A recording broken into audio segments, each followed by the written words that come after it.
अद्वितीय सौम्नास्त्र, इन सभी अस्त्रों को भी मैं तुम्हें देता हूं।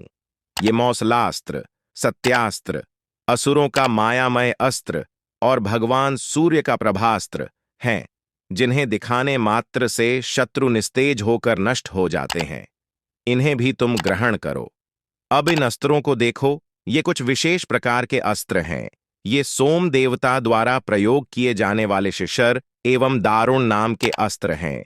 शिशर के प्रयोग से शत्रु शीत से अकद्दीएच कर और दारुण के प्रयोग से शत्रु गर्मी से व्याकुल होकर मूर्छित हो जाते हैं।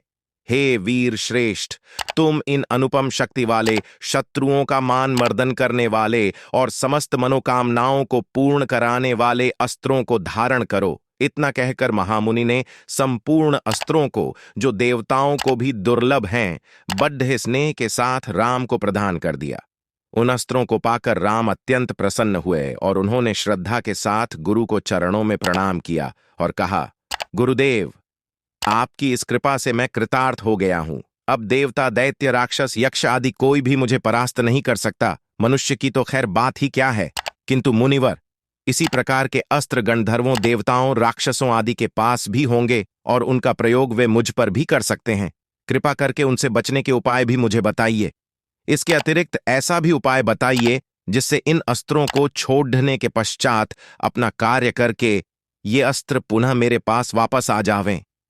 राम के इस प्रकार कहने पर विश्वामित्र बोले, राघव, शत्रुओं के अस्त्रों को मार्ग में ही काटकर नष्ट करने वाले इन सत्यवान, सत्यकीर्ति, प्रतिहार, पराद्धमुख, अवानमुख, लक्ष्य, उपलक्ष्य आदि इन अस्त्रों को भी तू ग्रहण करो।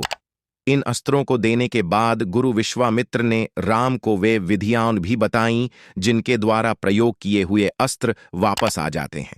चलते चलते वे वन के अंधकार से निकलकर ऐसे स्थान पर पहुंचे जो भगवान भास्कर के दिव्य प्रकाश से आलोकित हो रहा था, और सामने नाना प्रकार के सुंदर वृक्ष, मनोरम उपत्यका एवं मनोमुग्धकारी दृश्य दिखाई दे रहे थे। रामचंद्र ने विश्वामित्र से पूछा, हे मुनिराज, सामने पर्वत की सुंदर उपत्यकाओं में हरे हरे वृक्षों की जो लुभावनी पंक्तियां दृष्टिगत हो रही हैं, उनके पीछे ऐसा प्रतीत होता है कि जैसे कोई आश्रम है। क्या वास्तव में ऐसा है या यह मेरी कल्पना मात्र है? वहां सुंदर सुंदर मधुरभाषी पक्षियों के झुंड भी दिखाई दे रहे हैं, जिससे प्रतीत होता है कि मेरी कल्पना निराधार नहीं है।